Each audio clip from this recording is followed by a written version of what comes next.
I am so impressed with how many of y'all showed up, like, and showed out. Like the outfits today are giving. It is great. It's great. Derek, you want to just walk down the runway really quick with your outfit? Yeah, listen. Derek is seen on the red carpet as wearing his Giorgio Armani cat suit with a full on cat toy. Because unlike Jesse Buckley, I do love cats very much. So sorry, baby, will be winning something simply for its cat appearance. Derek Murray stuns on ForReel podcast. Let's get it trending. Zach, show off your fit. I am Bob Ferguson. I've dressed up. I had a Halloween costume last year, and I decided to break it out for this podcast today. And so I'm here just to figure out what time it is and to figure out what the password is. I just want to figure out what the password is. I'm really trying to figure that out. Yeah, Derek, I'm gonna give you some shine. Get that spotlight on the fit. And then of course, Luca, what you repping? I didn't think this was gonna happen because when I watched the movie, I was like, "Oh, that's cool." That was about it. But for some reason, Weapons has a nominee today, so I'm repping. Not sure why it is, but I'm happy. I love it. And of course, Ethan, you got some fit. I came into the call and I saw people wearing stuff, and well, the best I got is autism merchandise. I got Ryan Gosling drive jacket. So Sean, I was also not informed about the wardrobe situation. So I'm bald, so I'm going as Begonia. That's the best I got. If I knew this was happening, I would have run and got my Sinner shirt, but it's all good. You can take a minute if you want. If you got a Sinner shirt, that'd be great. I do. I mean, when we start talking, maybe I'll go run and grab it quickly, but I'm just excited to be here and talk about the Oscars. It's my Christmas. Like, it's my favorite day of the year. Yes, the build-up to it is exhausting. I wish they would put it back in mid-February, but I'm getting ahead of myself. I'm just going to talk about it. Totally. Actually, that's a good segue. Let's talk about the Oscars timing. So the Oscars are scheduled for March 15th, if I'm not mistaken. So that's a whole 2.5 months after the year's over. We've gone through every other award show, and of course, it all culminates to the Oscars. Is mid-March too late to do the Oscars? Yes. Are we all in agreement with that? Yes. Yeah. Remember? Yeah. Do you remember in 2021 when it was in April? Like, it wasn't that it was a lot going on, but it was just exhausting because that was another month. Like, I get it. In April? Yeah, it was the year Nomadland. That was because of. And the worst part about it, it's not that there was any like controversy. There were some exciting races, but I just remember from the beginning, Nomadland was winning. So not that it was a bad pick or anything, but it was just tiring to just see it go on for months winning, and there was no competition. Like, the only exciting thing was Best Actress because a different woman kept winning every ceremony, and then at the last minute Anthony Hopkins came in, but pretty much a lot of the stuff was ready, like was decided by January. It was exhausting to follow, I'm not gonna lie. But one thing I want to add to that award ceremony is how awful it was, how whoever organized the presentation of awards was like, and we're gonna have Best Actor last so we can give it to Chadwick Boseman's family. Then obviously that didn't happen. It went to Anthony Hopkins, who was like asleep in Australia or whatever the hell. So that ceremony. I'm actually and Anthony Hopkins. Okay, bye everyone. Right, and I understand the need for like privacy on the winners, right? You don't want the winners to get out. But if you're coordinating the show around a specific winner, you should probably know if they're winning or not, right? So like, maybe whoever was coordinated that should have been clued in on it was kind of like a masterclass in what not to do. Yes. Oh, totally. I am of the belief that the worst thing you can do is give people with access to the internet more time to have access to the internet, and that is what is happening here. We have basically given like the worst of the worst in film Twitter and awards predictors and awards haters. Like we are giving them well over 6 months of precursors to just create stuff out of thin air, out of nothing, and it's exhausting. Like, can we just get this over with? Like, we're already starting to get Oscar contenders for this year. Yeah. Like, it's over. Like, we're done. That's something I actually wanted to touch on. Like, Oscars hadn't even started yet. I'm seeing tweets like Project Hail Mary is going to be an Oscar contender. Right. I'm like, it's not even Thanksgiving yet. Yeah, I know. We haven't even gotten to Easter. summer. And also, I don't know, like that was definitely clickbait. But What's going on? you know, But it is but Cannes is going to be 2 months after the Oscars, and Cannes is like the first, like that basically kicks off the season of international contenders and movies that are going to trickle down into TIFF and NIF, and like it is literally the defining moment of the current year's Oscars, and it's going to start 2 months after we conclude last year. Like, what is going on? Yeah, it's problematic. And this is, I mean, I've always been kind of annoyed with the format, and this is just a me problem, but the idea that we spend all this time narrowing the conversation down to, you know, this handful of movies and then just like routinely talk about those movies over and over again. It's not only is it fatigue on award season, but I love Sinners. I love One Battle After Another. I'm kind of done talking about them, right? Especially with the fact that Sinners has been in theaters for a long time now. One Battle After Another, almost a year. One Battle After Another has been, you know, available for a while. Like, we've been talking these movies to death, and I love them, but man, can we move on, right? But like you were saying, Derek, giving people with access to the internet more time to be on the internet, that causes things like what happened with good old Timothee Chalamet recently. And I do want to get into a little drama here with his comments. I don't have verbatim what he had said, but it had to do with calling ballet and opera a dying art that people were just trying to keep alive.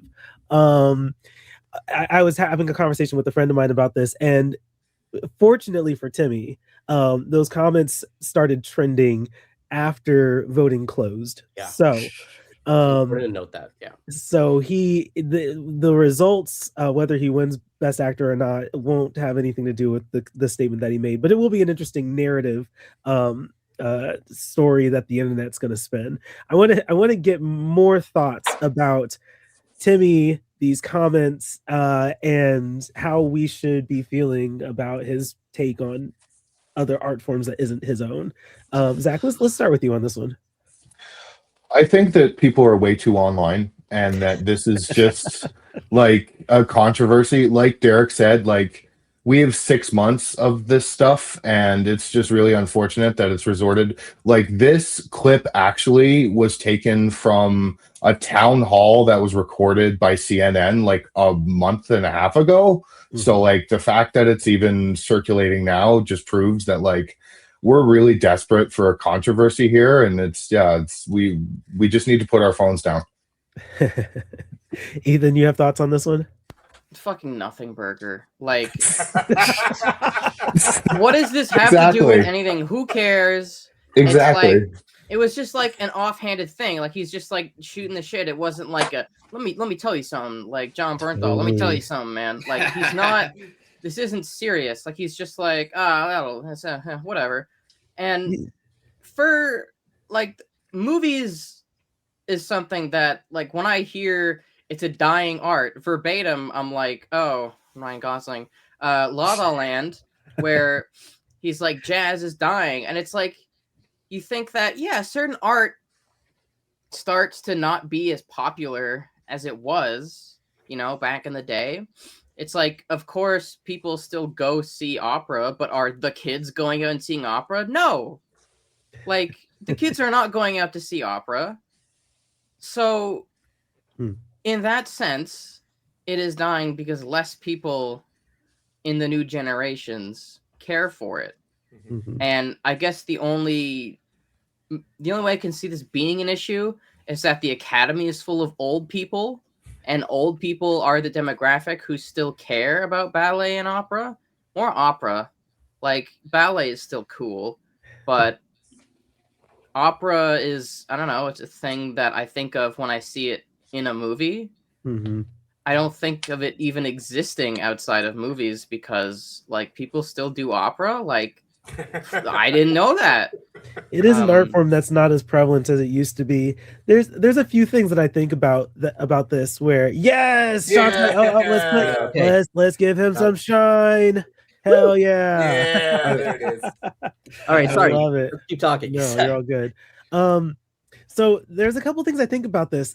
Firstly, I the way I explain this conversation is Timmy is having an off the record conversation on the record, right? Like he definitely is just really casual. And this is something like if you say this like having a drink with a buddy at the bar, like we've all said hot takes like this, right? Like it's definitely nothing. But the reason why I think that this is clearly just drama to drum up, some conflict before the Oscars is because nobody talks about the fact that Matthew McConaughey fully agrees with him.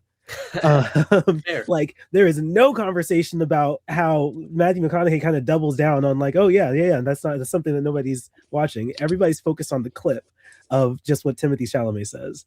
Sean, let's get your thoughts here. Yeah, sorry, I don't know if this was said while I was gone, but I think also an important an important part of this situation is that I do think whether or not you agree with him, I think Timothee Chalamet has had a target on his back since last year's SAG Awards ceremony. I think that's something we really have to put into account because people really took issue with what he said. Whether or not you agree with him doesn't matter. There are people that took issue and made it known that they had an issue with this. So I think people now look at Timothy as someone who thinks he's better than a lot of people, that he's pretentious, that he knows better. So these comments don't help. And I definitely think it fuels fire to the people that are against him. I don't know if that's why he lost SAG this year, which we'll get into. Not the comments, but like last year's SAG Awards ceremony. But I think in general, people think he's a kid with an attitude. Like he's 30, but people think he's just some young kid who thinks he's already due for an Oscar and he might not deserve it in their eyes. So it's an interesting situation. Like if he loses, like you said, Thomas, it won't be because of the comments. It'll be because Sinners or Wagner Moura like peaked at the right times and Timothée Chalamet fell. But yeah, he's getting enemies. It's a bit concerning because he was poised to win this year, and now it's very up in the air. It's very interesting. Yeah, we're gonna talk a little bit more about that once we get to Above the Line. Luca, let's get your thoughts here real quick. Yeah, I'm kind of with Ethan, like maybe even more like exaggeratedly. Like it's not even like a nothing burger. It's like when like in SpongeBob when Karen would give Plankton like the holographic meatloaf, and he'd have to sit there like swooping his fork through it. Like there's literally nothing to chew on here. It's just like, oh no, he said a joke. Like we're I said this before the pod started, but like it feels like we're grasping at straws to try to find the next like again like the next like controversy, and Timmy's had his a target on his back and stuff like that. It just feels lazy. I'm just like, okay, like I can't. I responded to this whole situation with a very potent sense of aloofness, just because I genuinely could not care less. Like, come on, like fair. I feel like we have bigger fish to fry. Like again, Derek mentioned I don't remember, it was before after we started recording, but the whole Josh Safdie stuff, kind of him being kind of a creep is underselling it. Is that's being completely swept under the rug because Timmy said that. Yeah, he doesn't like opera. He thinks that opera and ballet aren't mainstream anymore, which they're not. And Jessie Buckley said that she's not totally a cat person. Do we have real problems? I can tell you as an American, we absolutely do. And... No, we have to find more menial problems to distract us from the other things that are going on. It really feels like we're trying to get the next like Carla Sofia Gascon controversy, because it will never be another Carla Sofia Gascon. She is one of a kind, God damn it. I don't know, bro. I swear is coming right for. Yeah, okay. We'll mention the BAFTA thing later. But like, I don't know. It just feels a lot of like this the controversy I'm hearing like these days, apart from the BAFTA stuff, which like was fucking horrible, feels almost like immensely astroturfed. And I don't know how else to verbalize that other than I'm just kind of bored. Like, come on. Yeah. Totally. Derek, bring us home on this one. Yeah, I listen. I agree with everybody. And I will also say that like it doesn't really matter how you feel about the out of context statement that he said. Timothee Chalamet is absolutely right, and you're grasping for straws. You're making stuff up that's not there. What he was actually saying, and this is in line with kind of what Ethan was talking about. If you watch the whole clip, and this is why Matthew McConaughey agrees with him, he is basically saying he doesn't want cinema and theaters to go the way of ballet and opera, which are not mainstream. I would like to let everybody know on record, I have been doing this podcast for right around 2 years. Did you know that I have actually been to the opera in Italy and in Romania? Both very huge. You know why you've never heard me mention this before? Because it's never been fucking relevant because they're not mainstream. No one cares. Like, he's right. Please move on. We are so fucking bored with this Oscar season. Like, that's all it comes down to. We're so bored. We just need to get to this. Like, we just need to get it over with so we can never talk about it again. Totally. And you know what? There's some truth to the fact that these comments, as even if you want to see them as negative comments, kind of gave more exposure to the opera and ballet community. They're using like code Chalamet for like this. I don't whatever for discounts. Enter code Chalamet for discounts to your next ballet or whatever, right? Like that, and of course you have everyone who's stitching it and reacting to it, and it might be negative, but it's exposure. So like you're trending because of this thing that he said, and I don't know. It's really funny because I think when I see the clips, I can see the moment where he's like, shit. Yeah.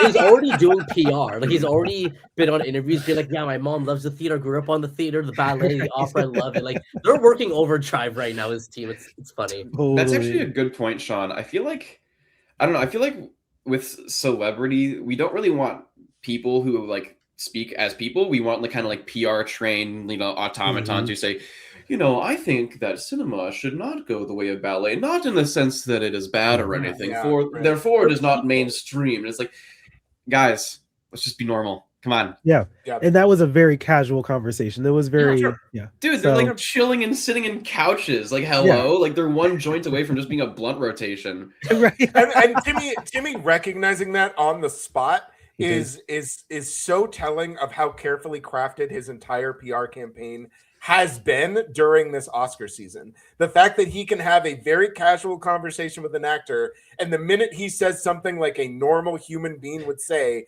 he suddenly has to check himself because it's not in the PR notes. Like, you know what I mean? And so you're right. It just like he is a human being. He's a very talented human being that is willing to admit that, yes, all of these people want Oscars. I don't give a fuck what they say. All of them want to win. If they didn't want to win, none of them would show up. None of them would spend the last 6 to 7 months campaigning for the statue. Like, what are you talking about here? Yes, they want to win. No, he's not arrogant for saying it out loud. Yes, he's very talented. Yes, opera and ballet are not relevant. Like, please, for the love of God, can we get these statues out? I'm so tired. I'm going to clip that, Derek. I'm going to clip that right now. Okay. That was a great rant. I love it. It's like a network. This kind of boredom is going to give me a stroke, literally. Well, we're on the subject of the statues. Let's go ahead and dive into kind of the meat and potatoes of the conversation. I want to go ahead and start talking about the above the line categories. The 6 of them that we'll address: director, the 4 actor categories, and best picture. And let's start with the director category. We have Chloe Zhao nominated for Hamnet, Josh Safdie nominated for Marty Supreme, Paul Thomas Anderson nominated for One Battle After Another. Oh man, I cannot pronounce his name. Someone help me out. Joachim Trier. Yes, yes, for Sentimental Value, and then Ryan Coogler for Sinners.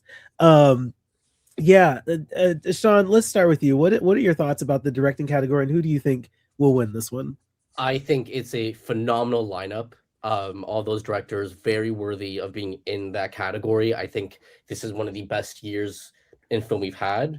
Not in a long time, but I just think it was a phenomenal year for film, and I think that lineup definitely represents that well. Obviously, I would love Coogler to win. I think he's deserving. He's amazing. But looking at the past awards and how it's been going, especially after the Directors Guild Awards, I do think it's PTA's to lose. It's his time. It's worthy of he's worthy of it this time. Not that he wasn't before, but like this is like a worthy film that he deserves to win the Oscar for. He should get up there, give a great speech. He's one of the best working directors today. He's been one of the best working directors for the past 30 years. Yeah, I think this is one of the categories, unless someone wants to say something else, that I think it's kind of locked in. I think there are other categories where we can see upsets and other ones we don't know what's going to happen. But director, despite Sinners peaking more right now, or peaking, like getting more momentum right now, I think director's one where one battle PTA is firmly locked in. Yeah, Ethan, what do you think about this? I'm not a big fan of, oops, sorry, we didn't give it to you for X movie. Here you go for this movie, because I don't think this is his best movie. Like, I saw Phantom Thread recently. Like, Zach sat in and helped me watch a bunch of movies, like Magnolia. I'm like, oh my god, these are so sick. I see one battle, I'm like, yeah, it's about the middle of the road. That like, this is something that's like really good. It's not like Sinners, where it's like doing stuff you've never seen before, where it's like an achievement in directing, like where like you couldn't go 2 feet online without hearing somebody say, yo, what about that like musical sequence in Sinners? Like, he created something new, and that was all him and his direction. So I think it has a lot more to it, Sinners. Nobody talks about Hamnet. I just have the Wikipedia page next to me here. Sentimental value is good, and I wouldn't be opposed to Josh Safdie getting it, but I think if anyone deserves it, it's Ryan Coogler. Obviously, Paul Thomas Anderson's going to get it for adapted screenplay, because it's not going to any of those others. Like, come on. But yeah, also, if anything, I'd just rather hear from Ryan Coogler. I love that video of him talking about film formats, and more videos of him talking, please. Like, I don't want to hear this this guy who apparently did not make a political movie, like something. Like, what are we talking about here? Yeah, like, why are we talking about that? Who gives a shit about what Timothy thinks about ballet? I would like to know more. Yeah, and I think that the previous SAG thing with him saying, I want to be one of the greats, it was the beginning of the marketing for Marty Supreme. That's clearly what it was. Yeah, totally. It wasn't anything more than that, because you look at his whole campaign with Marty Supreme, that was the whole thing. It's like, I'm better than you, whatever the hell. And it worked, and it was great, and it made like $200 million fucking dollars. Anyway, passing it along. I'm ranting about something that's not related. Zach, let's get your take on this director category. I'm going to echo everybody's thoughts here and say that I know that Paul Thomas Anderson is going to win this award, but it should go to Ryan Coogler. I got a chance to see Sinners yesterday on 70 millimeter, and I was just absolutely blown away. Like, the level of craft and just everything that he has put into this movie is unreal, and he definitely deserves the best directing Oscar. But this movie is a masterpiece. But I know that Paul Thomas Anderson will get it because he's won all the precursors. He should have won for There Will Be Blood, but that's neither here nor there. But this directing race is pretty much settled. Yeah, it's going to be Paul. So. Yeah. All the other movies are very good, though. I really enjoyed Joachim Trier in Sentimental Value. Also, Chloe Zhao for Hamnet was very good as well. But like I said, I think that it's going to be Paul. Yeah, Derek, what about you? Yeah, I'm going to agree. One thing I do like about this, though, is this is kind of one of the first times I've felt where you have two greats that made two great movies, and it honestly doesn't matter which one wins, because I think they could both deserve it. Whether you want to say that Paul Thomas Anderson deserves it for earlier works, which I would agree. I love One Battle After Another. It was my favorite movie of the year. And I think this is probably the best of his like matured visions. But I'm a PTA on Coke kind of guy. So for me, things like Boogie Nights and Magnolia and just this unhinged cinema, that's more my speed for PTA. But I would love. My heart would be so full if Ryan Coogler somehow pulls out a miracle. And to Ethan's point, like, we just get to watch him talk about movies. Like, that shit is so much fun. Like, this is a man who genuinely loves making movies. And it's so fun to listen to people like that talk, because we have a lot of seat warmers in the industry right now, of people who are just hanging out, collecting checks, and letting CGI and AI run the table on whatever it is they're creating. So to have someone like Ryan Coogler, to have somebody even like Paul Thomas Anderson, Chloe Zhao, like, this whole lineup of directors are people who are like, no, we don't do that. Like, we're making movies. Like, that's what we're doing. So I'm down for either one. Honestly, I think Paul Thomas Anderson will absolutely win this one. I think it's kind of just written in stone. But I would have no problem whatsoever with Ryan Coogler coming in and delivering the upset. I'm going to be happy either way, because one of them is going to win and both of them are great. So, Luca, any other thoughts on the director category? This is such a good lineup. I'm so happy. I will say, look, Joaquin Shear, I love you. Sentimental Value is very good. It should be Jafar Panahi in your place. Yes, it should. Yes. Joaquin, the movie was good. You're not being threatened with 8 years of jail time for making it. It was cool. I liked it. I had a great time, but it was just an accident. It had me like sobbing for the last like 30 minutes because of how uncomfortable it was. So I don't want to get off topic. It was just an accident. It's a great movie. But like, again, this is such a strong category. Again, regardless of how I feel about Trier being nominated over Panahi, there's a great controlled measuredness to Sentimental Value, and there's the same kind of measuredness to Hamnet, but with a lot more kind of an emotional charge to it. Marty Supreme is just propulsive all the way front to back. Same with One Battle After Another. But Sinners is just like the whole kit and caboodle. Like, it's everything. I think, I don't know. To echo Ethan's point, like, there isn't really a moment from this year that is as good as the as what Coogler would call the surreal montage. Whipping around the juke joint. Like, that's just that's like beyond. Like, I remember seeing that for the first time. I went with my friend who doesn't really watch movies like that, and we drove up like an hour to go to the Cineplex that has the IMAX 70 millimeter. And during that scene, the guy actually like slack jawed turned to me and said, and like was like, "What the fuck?" and I just think, again, like, it may be time for Anderson. Like, again, like, he's got this such a solid repertoire of movies, but also like Coogler is kind of like one of the. No, I'm just gonna say the best. He's like the best filmmaker to come out of the 2010s, like, period. Mm-hmm. Like, I like. Fruitvale Station is like one of the strongest debuts that you can have. And going from right from Fruitvale Station into Creed, which was his concept. They didn't approach him. He was like, "Yo, guys, I got an idea." And then, Black Panther 2, and now we're here. And like, guys, we're watching an all-time great in real time.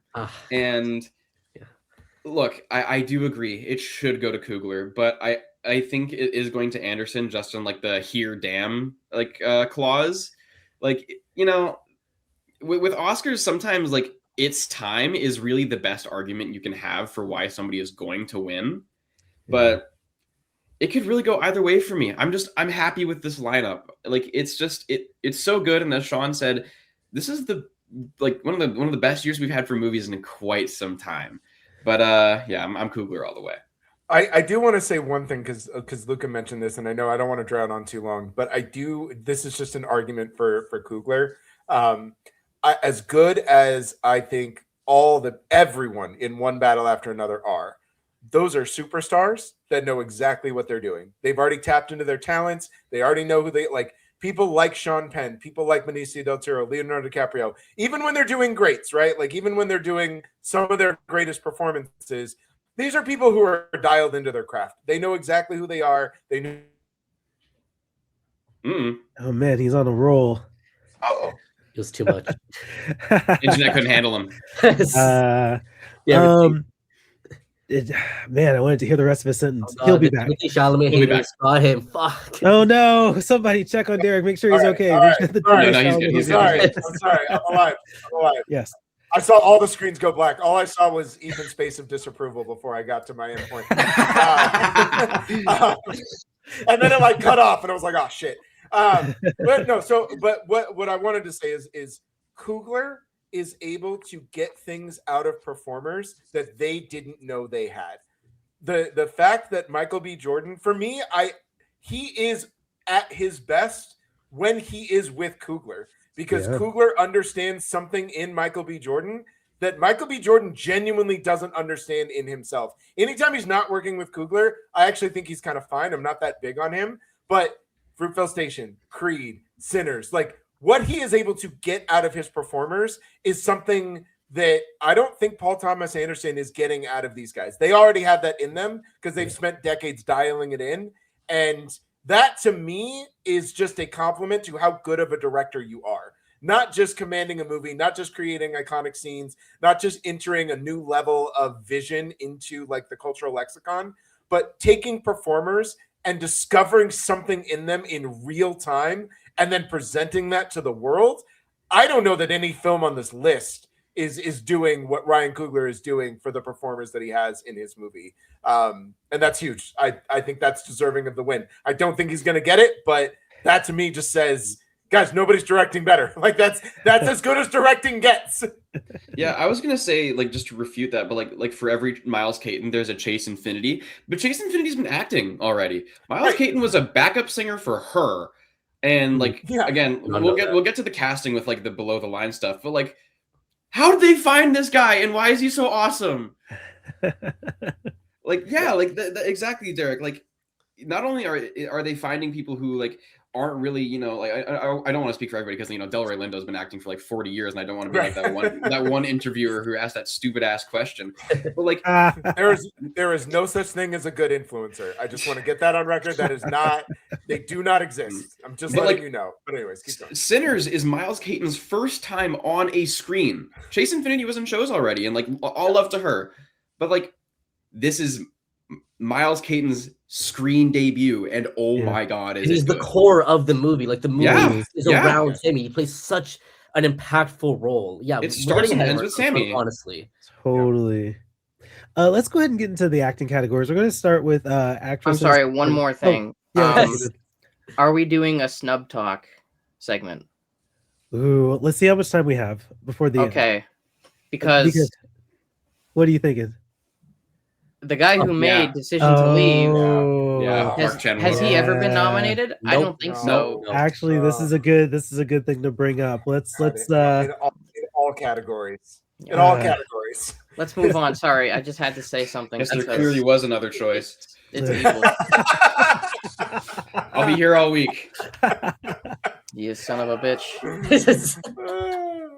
So we're going to talk about actress in supporting role. So we have we have Elle Fanning from Sentimental Value, another Sentimental Value actress, Inga Ibsdottir Lilius, hope I pronounced her name right. Amy Madigan for Weapons, Wunmi Mosaku for Sinners, and Tiana Taylor for One Battle After Another. Is this an obvious win, or is there some conversation to be had? And Derek, let's start with you on this one. This is probably my favorite supporting actress lineup in a really long time. I love all of these women. They are all so good in their respective parts. This is one of those where I've got the only one I would add onto this, and not to get too far on a snub, but I would actually, I don't even know who I would drop, but I would have loved to have seen Regina Hall on here from One Battle, because I think just the emotion she conveys with nothing but a look is phenomenal. But everybody on here deserves to be on this list. They're so incredible. I actually have no idea what I want to do. My toss-ups in my heart are probably Amy Madigan and Wunmi Mosaku. I just think those two women are phenomenal, and I want both of them to win. I know that can't happen, but I would love to just see a tie. That would just be so cool. But gun to my head, I'm actually gonna say that I think Madigan can do this, guys. I know that is insane, but I think she can do it. I'm picking on vibes this year. So my vibes, I don't care what the Oscar predictions say or precursors, like My vibes say Madigan, so that's what I'm going with. But I'd be okay with if Misako took it, or I don't care. Anybody can take this. Anybody can take this award. I really wish that I liked Weapons enough to agree with that. Zach, let's move to you. What do you think about this category? I think that I'm going to echo Derek's statement as well, that this is a very interesting category. It's probably the most interesting lineup we've had in years. And it's probably going to go to Amy Madigan. I thought that it was going to be Tiana Taylor until Madigan won at the Actor Awards. And I think that speech was just really good. And she's just been getting a lot of momentum over the last little while. And if you asked me in August, I would not have told you that Weapons would be an Academy Award nominated movie, but here we are. But yeah, I think it's definitely going to go to Madigan. My personal pick would probably be Wumi Musaku, but it's definitely going to go to Amy Madigan for sure. Luca, what do you think? Yeah, I mean, I don't know, I feel like I'm agreeing with Derek too much, but you're taking great points. This is also such a great category. Again, like Inga Ipsarda-Lilius has so much of like the emotional baggage from sentimental value placed on her, because both Renata and Stellan are kind of these hard-headed characters, and she has to be the median between the two. And I think that's a really great balancing act. And similarly with Elle Fanning, I think people are kind of getting Elle Fanning's role in sentimental value confused, because she's not playing a bad actress. She's playing a miscast actress, which is much more interesting as a performance. And I think she's fantastic. I just watched Predator. This is complete aside. I just watched Predator Badlands the other day. What a year for Elle Fanning. Good for her. Yeah. Killing it. You know, again, like as Zach said, like, dude, like I saw Weapons 3 times. I never at no point watching Weapons was like, they should nominate Amy Madigan for this. But like, I guess like Demi Moore walked, so Amy Madigan could do the little airplane run.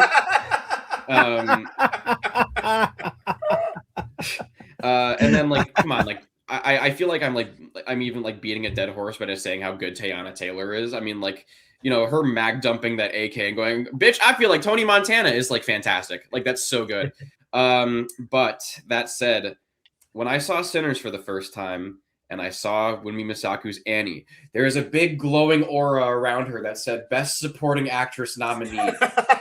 And I felt that way since I saw the movie for the first time. I feel that way now. I was watching Sinners again. I mean, I love that movie. I was watching Sinners again just for shits and giggles. And like, spoilers for Sinners, I'm sorry, but like at her death scene, I was like getting like teary eyed. I was like, damn, that's Annie. Like, these are my friends. Yeah, again, I wouldn't be mad if it was Madigan, because like, again, that's just such an interesting surprise. But it's Masaku all the way for me, like non-negotiable. Yeah. Ethan, your thoughts? Masaku, I think I kind of like I don't know, like I obviously physically didn't, but I feel like I clapped when I was watching the nominee live stream, and I was like, oh my god, like this was even crazier and more unexpected than like Delroy Lindo getting nominated, to spoil another category here. Like, I was like, oh my god, I just didn't see it coming. I didn't think they would do that. I think that's my choice. After that, I think Gladys would be funny. I just think that would be a funny win. Do it. So Zach Kreger can be like, yeah, I have an Academy Award winning movie. That would be so weird. Yeah. It really would. Yeah. It really would. It would be so weird. Even if you don't like the movie, it's still kind of cool to just like, it makes the Oscars fun. Like, giving an award to a weird witch in a really bizarre genre movie for Best Supporting Act, letting that walk away with a statue. Are you kidding me? How cool! You can't get cooler. That's so. And Sean, what do you think before we actually speak this into existence? It's a legacy award for Hereditary. It's a Hereditary legacy award. Before I get into it, I just want to say I think all women are winners, and I want to give all women a great International Women's Day. Thomas, please clip that. Just putting that out. Letting this feminism fly, baby. Your DMs are gonna be flooding right in, Sean. Oh man, my steak is too. You know what is it? My lobster. My steak is too butter, or my steak is too juicy. Yeah. Okay, yeah, I'm pretty much on the same wavelength as mostly everybody here. I think what's interesting about Amy Madigan is that it's Weapon's low nomination, which is a factor. She won pretty much all the critics awards and actors, SAG, SAG actor, is very important, but so is BAFTA, which again, Wumi Musaku won, which we need to take into account. Tiana Taylor only having Globe is not the best argument for her, but again, she's in the Best Picture frontrunner, but also Wumi Musaku's movie's not far behind. So if I had to pick, I'm probably going to go with Musaku, because I think the way people are talking about Sinners, they've just started coming out with those makeup tests, and she's going on more interviews. Musaku, like again, Madigan has the legacy narrative, and the Oscars, they like doing that, and they also don't. It really depends on the year, but I think Weapon's low nomination is going to hurt it. We'll have to see. Something could change, but I mean, even though voting is closed, maybe something in the air will change. But I think with the way Sinners is rising right now, I just think Musaku is going to be part of that collective, that collection of awards that Sinners is going to end up with that night. Yeah, that all makes sense. Let's go on to a category I think is going to have a lot of conversation, which is actor in a supporting role. We have Benicio del Toro for One Battle After Another, Jacob Elordi for Frankenstein, Delroy Lindo for Sinners, Sean Penn for One Battle After Another, and then Stellan Skarsgård for Sentimental Value. This is an interesting category to me, because honestly, the one I would love to see win, I don't know if he's going to get it, I don't think so, but the one I would love to see win actually is Jacob Elordi.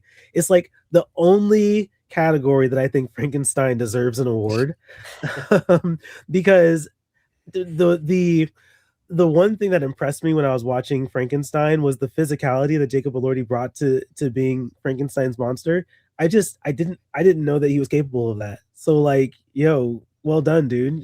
You're great. You can do a really good acting performance as a character like this. So I'm just gonna put that in the air. I think Jacob Elordi deserves to be a part of the conversation, but I don't know in this lineup if he's gonna get it. Luca, let's get your thoughts on who you think is gonna win here. Well, first of all, I'm agreeing with you. Big ups to Jacob Elordi. That's my coworker. I was in Frankenstein for 1 second, so that's my guy. But seriously though, it is a very great and heartfelt performance, and it kind of feels like I don't know, kind of the ethos of what Del Toro has been doing with his creature characters since Hellboy. I think Sean Penn is very good in One Battle After Another, and he doesn't want another Oscar. I think Benicio del Toro definitely deserves 2 Oscars. I think he has. Maybe if he has one, that's stupid. Because it's Benicio del Toro. No, I was just saying yesterday. I don't know who I was saying this to, but this is just movies. And this is movies with Benicio del Toro in them. Yeah, like it's just like that. He is such an adrenaline shot. He's such an adrenaline shot into One Battle After Another that he kind of makes the movie for me. But I think it's going to come down to, at least in my head, it's coming down to Stellan and Delroy Lindo, who have very similar narratives. This is both their first nomination. They've both been working in the industry for like decades upon decades. So it could really go either way. They're both great performances. I'm leaning towards Delroy. I don't know. It's kind of a Benicio thing where it's just like, his presence in the movie just makes it better, just all on its own. Like, I mean, just even his first introduction, there's just so many layers of just depth, and it's just such a lived-in performance. And then, when they're driving and they're driving past, like the jail crew, picking at the ground, and he tells the story about how one of his friends was hanged by a lynch mob. That's like one of my favorite monologues of the entire year. That was the scene, by the way. Like in that movie, when he did that, I was like, give this man a nomination immediately. Like that, you can't watch that and be like, yeah, it's okay. No, no, it is one of the greatest monologues of the year, like by far and away. It's incredible. And like, not only is he an energetic presence, just because just the idea of having an old drunk is just kind of funny. And he is really funny in the movie. Like the I think I shat myself bit is great. But he is such a warm figure to Sammy. Like you can't have the I lied to you sequence without Delroy's words before, where he's like, you know, blues wasn't forced on us like that religion. You know, we brought this from home. That's the crux that leads us into what makes Sinners so good. And I was just saying with, you know, when Misaku died in Sinners, when I saw the last time, I was crying. When Delroy Lindo, I was like, oh man, like, oh, yeah. It's just the whole Sinners ensemble is just such a great cast, and I would literally like, I'd love to hang out with them, but like maybe in like a setting without like vampires. But I don't know. Rocky Road to Dublin looks a lot of fun. But that's the thing, you know. That's the pull of temptation, which looks kind of cool. I can't lie. But yeah, I don't know. Again, just from the first time I saw Sinners, I was just like, yeah, get Delroy Lindo that statue, please, please, please. Sean, what do you think on this one? This is also an interesting category because Elordi won Critics' Choice, so he had the frontrunner status. Then Skarsgård won at Golden Globe, which people are like, okay, this is his time. Then Skarsgård doesn't get nominated at Actors or BAFTA, which is very interesting. And Sean Penn won at both of those. And wasn't even there. Sorry?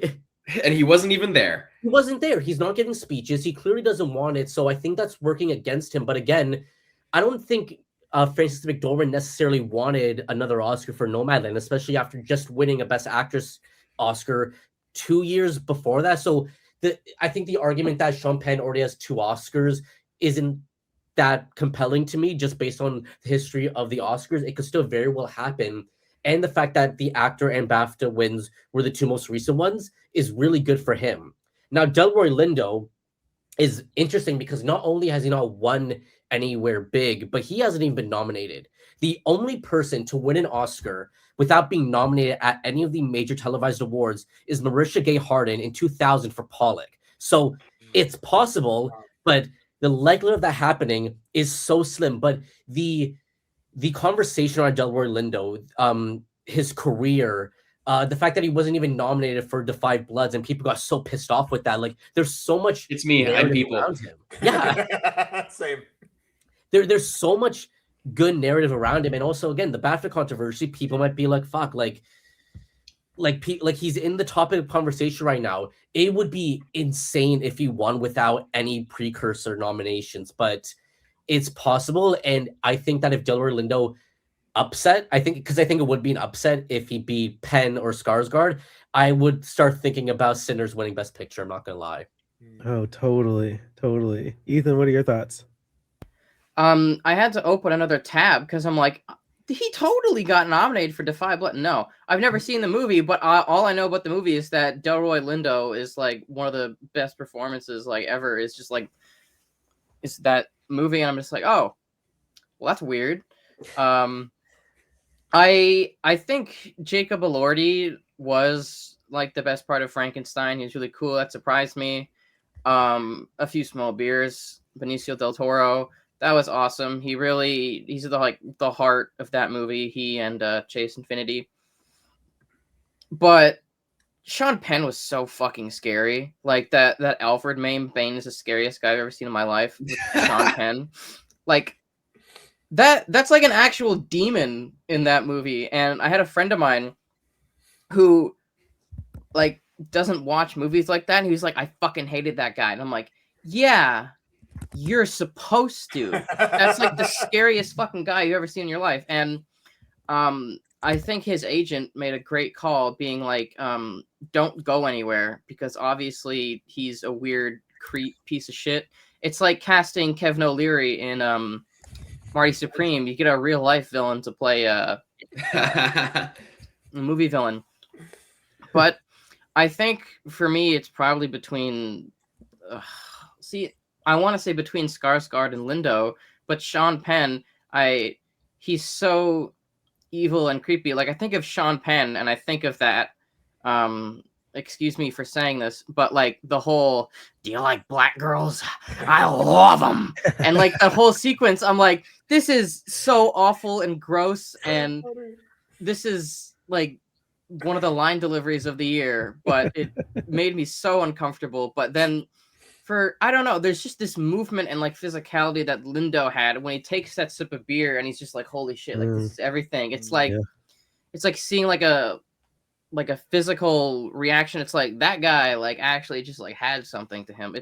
I don't know. Like I kind of just speak on vibes when I go for a lot of this stuff, kind of like Derek was saying, and I think the good ending is Delroy Lindo gets it. I don't think there's a bad ending for best actor in a supporting role. I think best actress in a leading role has a villain, but I don't think this category has a villain. I would give a thumbs up if everybody won Jacob Elordi. I'd be like, oh, that's weird, but yeah, everyone here did a really good job.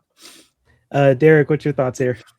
Yeah, I'd actually kind of echo Ethan's comments here because I do. Again, I think both supporting categories are just stacked with some of the best performances of the year. Obviously, I know leads are a little bit more prominent, but these supporting roles are like the only one I would say. I actually think Stellan is category fraud because he is technically the lead of sentimental value. And so I get why he's not there. And I think he has better chances in the supporting category. But, to Ethan's point, truly, like, I'd be fine if any one of these guys got it.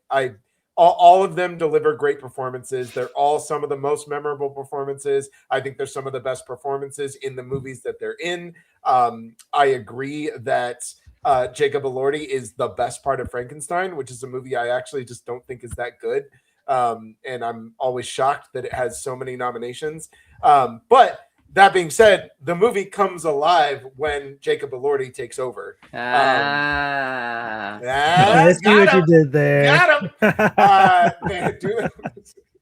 Well played. Thank you.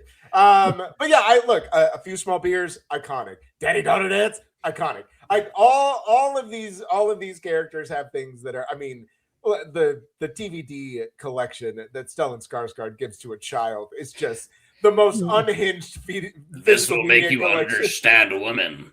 Unreal. Just unreal. Like, it's so, in the way, oh my God. I really do love all of these performances, but if pressed, my heart is for Delroy. That would just make me the happiest person. It would make the Oscars cool. So the right thing to do is to actually give it to Delroy Lindo.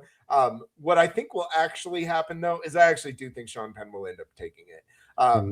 Of the two, I actually think Del Toro is probably better, but I think this is the type of Penn performance that people really enjoy. And while I have my own issues with both Penn on screen and off screen, I do think it's a great performance, and I do think the Academy is probably really going to love it, and they're going to award it to him. He's not going to show up, and then they're going to wish they gave it to Delroy, and then so that's the cycle that we're going to live in. Yeah, that's basically it in a nutshell. Yeah, Zach, any final thoughts on supporting actor? I really hope that it goes to Delroy Lindo, but it's definitely going to go to Sean Penn. I knew that Sean Penn would win that award. The scene when he's in the elevator and he does the comb thing, I knew that I'm like, they're going to award him for that, definitely. I think that Sean Penn would win, but I would really enjoy it if they gave it to Delroy Lindo. I also would really enjoy it if they gave it to Benicio del Toro, just because of the fact, and I've seen him talk a lot in interviews about how different the character was on the page, like Sensei Sergio, and what like Benicio did to come, like all the stuff, like the Latino Harriet Tubman stuff was added by Benicio, like when they were shooting on the day. So I definitely think that Benicio deserves some consideration there for that stuff. Totally. All right, let's move on to actress in a leading role. Congratulations, Jessie Buckley, on your Oscar. Now we're moving on to next. No. Did anyone here see The Bride? No, I haven't seen it. I was supposed to see it, and I haven't had a chance to. I'm fun time. Really good time. I enjoyed it. All right, it won't be for everyone, but I thought it was. I saw it in IMAX too, so that could have been part of it. Yeah. So Jessie Buckley is and has been for a long time the front runner in this category. We also have Rose Byrne nominated for If I Had Legs, I'd Kick You, Kate Hudson for Song Sung Blue, Renat Rinsev for Sentimental Value, and then Emma Stone for Begonia. So I guess the question here is, if Jessie Buckley wasn't here, who would you want to win? Ethan, we'll start with you. I think it'd be really funny if Emma Stone won again. I just think that'd be funny. You, my man. Oh, God. It would be the greatest joke the Devils of the Oscars have ever played. Yeah, because there's just clear front runners and clear winners, and it's just like we're gonna give it to Emma Stone again because it'd be funny. Like I think giving it to her a third time is the funniest outcome. I think Kate Hudson is the villain of this season for me, purely because I'm pretty sure I watched it with Zach, the trailer for that movie, and laughing, being like, "This is the fakest fucking movie I've ever seen in my life. Like, what are we doing here? Like, come on, let's wrap it up." And then I saw that, and I just like stood up, and I'm just like, "You can't do this. Like, this is evil." We had Chase Infinity right there. Right. What are we doing? Like, she totally could have won this, but no. I haven't seen Hamnet, but all I hear is that Jessie Buckley is good in it, and nothing else I hear about it. It's funny because, like, I've seen all of the movies for supporting roles, but I haven't seen leading roles. I'm missing Hamnet, Legs I'd Kick You, Song Sung Blue. I'm not watching that. And Blue Moon, and I think you know what you should do. You should double feature Hamnet and If I Had Legs I'd Kick You. Are you trying to kill him, Thomas? Oh my God! I heard those are two sad movies, but yeah, probably. Hamnet is sad, and If I Had Legs I'd Kick You would make you want to burst an Ethan-shaped hole through your wall. Right? Yes. It is literally a 2-hour panic attack. Yes. So you can either go from panic to depression or depression to panic, whichever you choose. I'll end with the feel good Marty Supreme or something. I don't know. I was going to say, you could actually just end it with a good begonia to be like, yeah, you know what? This is what we all deserve. This is yeah. So I can't really speak on anything because I've only seen Sentimental Value and Emma Stone. I saw Begonia. So I think Renee was really good in Sentimental Value. I don't think she was as good as she was in Worst Person in the World. So yeah, probably going to Jessie Buckley. Emma Stone would be funny, and I want that to happen. Derek, you have any thoughts on if Jessie Buckley wasn't here, who you'd want to? Yeah, if she wasn't here, I would probably go Byrne. I think Byrne probably gives the best performance out of the remaining four. I agree. Kate Hudson is absolutely the villain of this category. She has no business being on here. That movie is literally atrocious, and while like being the best part of the worst movie is not awards. I'm sorry. It's not, that's not worth getting an award. I don't care what anybody says. Because she is good in it, but the movie is just, it's like elevated Lifetime drama. Like it's so bad. That movie is so bad. God, I hate Song Sung Blue. I couldn't believe it when she got put on this list. Look, you got your standard Stone. She's got a permanent spot. So you're really only ever open to 4 whenever she does a Yorgos movie. But yeah, if I had to default to somebody else, I think number 2 is Rose Byrne. I just think she's phenomenal in If I Had Legs. The movie doesn't work with her commitment to the role. It's a savage production that just takes you on a ride that you want to get off, but you just can't. But that is only from her frenetic energy. Like she is so electric in this movie. And yeah, if you're gonna have a second place, then it has to go to Byrne. But this is Buckley's. Like there's no we really should not be talking about this category. Could just skip over it. But this is Zach, really quick. Who do you think would win if Jessie Buckley wasn't here? I'm gonna echo Derek's point and say it's gonna go to Rose Byrne. I also want to say maybe it's because of like the release overlap of the 2 films, but I think it's really unfortunate that Jennifer Lawrence isn't in here for Die My Love. I think that performance is just absolutely incredible. That movie definitely got blanked this year at the Academy Awards. I heard recently that Lynn Ramsey is like editing it to include a different ending or something, but I'm not quite sure how that would work out. But I definitely think that Rose Byrne's performance is the best out of this lineup. I saw Hamnet at the TIFF premiere, and so I was one of the many victims of the crying massacre that was just like completely, like it was almost like a sea of tears. Like it was like the row, it would be like the row in front of me would start crying, and then it would slowly make its way back, and then finally I just broke instantly. So I'm not mad at the fact that Jessie Buckley's like gonna win, but I just preferred Rose Byrne's performance. It's definitely, like I said, I'm not mad that Jessie Buckley's gonna win. It's good, but Rose Byrne is definitely better. I was also at that Hamlet screening. Oh my gosh, it was tough. For this 1,400 seat theater, and everyone is weeping at the end. Oh my gosh. I knew I was gonna cry when they did it was like the breathing thing or something like that. Yes. Like the breathing. That made me tear up, and I'm like, all right, this is dangerous territory. Oh my goodness. You have to understand too when you saw it there, because I actually saw the second screening and it was still just as effective and it had all the same things. But this is not just like you hear a couple people sniffling. People are openly weeping in the theater. Like I was literally sitting there and I heard more than one person straight up gasp for breath because they couldn't stop crying. Like this is like a whole theater of people ugly crying, like just straight up, just straight up, like it's insane. It's absolutely incredible what this movie does emotionally. The bonding experience that was with 1,400 other people, other strangers, like, and that just the magic of that screening. I don't know will ever be replicated. Well, that kind of speaks to the movie itself, right? Oh, totally. Yeah, totally. No, exactly. It does. People trying to villainize it and be like, oh, it's emotionally manipulated. Yeah, okay, it is.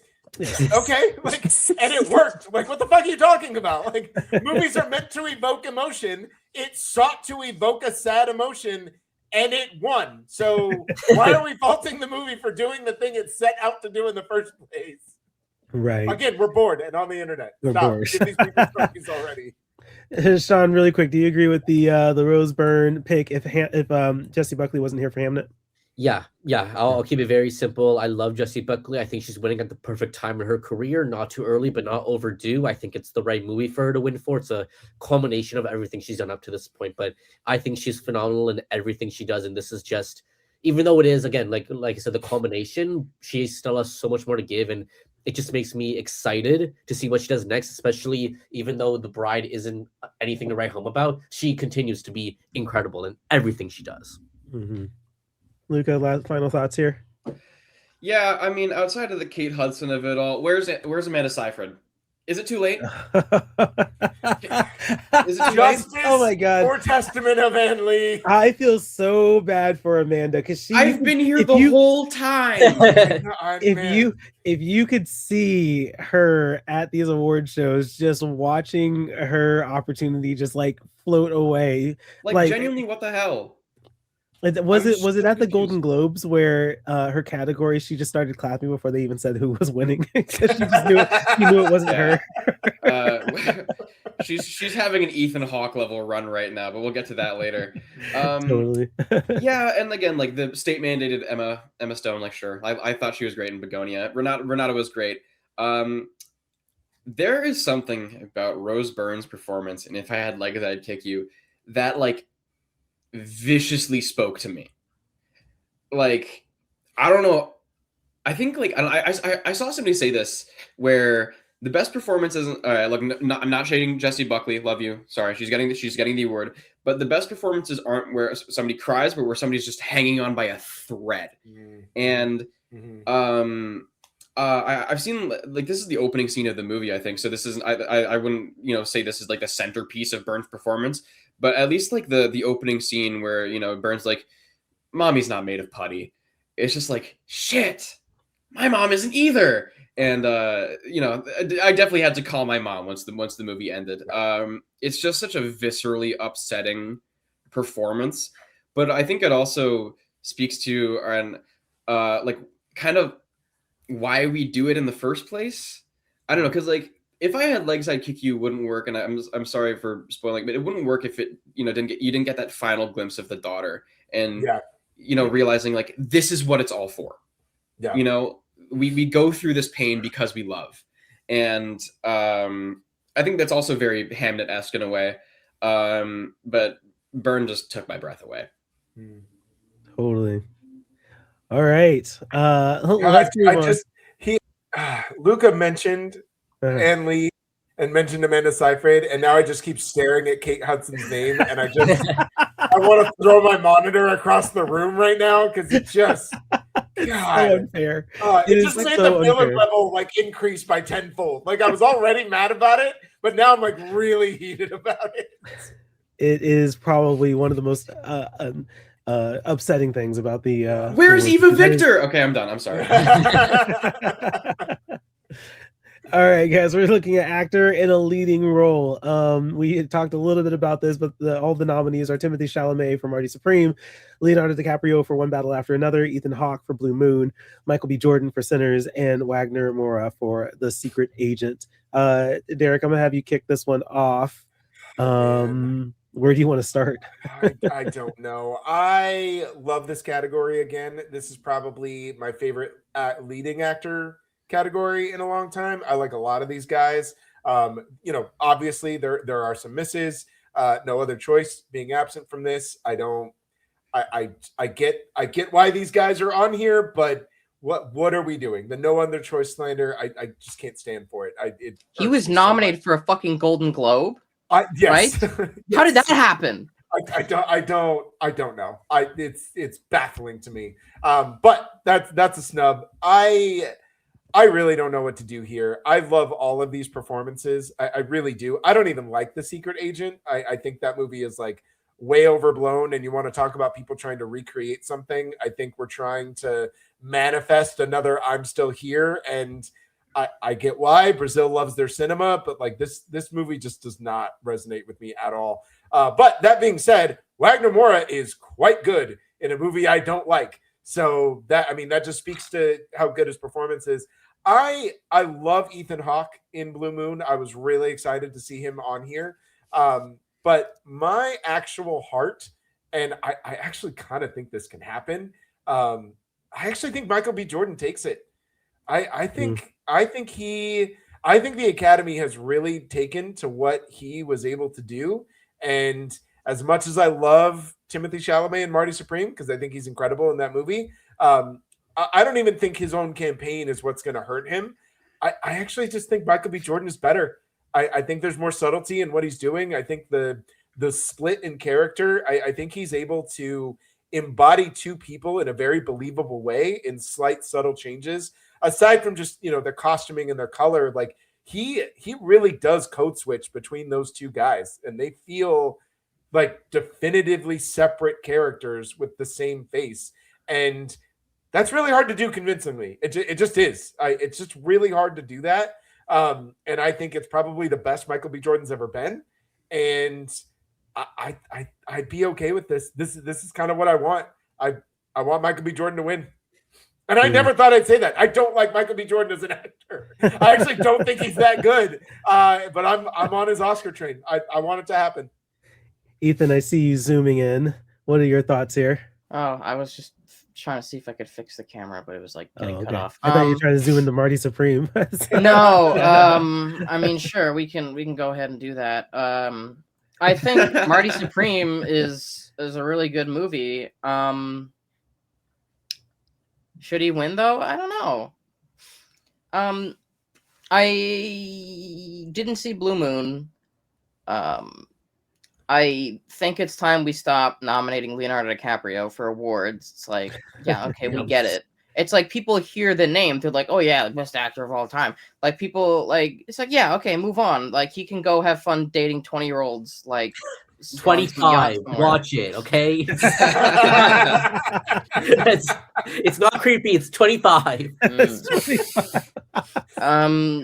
can rent a car on her own. So there's that. At least she can drink, okay? I must not be clued in because like I'm not sure where all the Wagner Moura hype is from. Like I know Brazil is like it's Brazil, right? Yes. Yeah, no, it's Brazil. Okay, thank God. Yeah. It's like really like gassed about this, and I say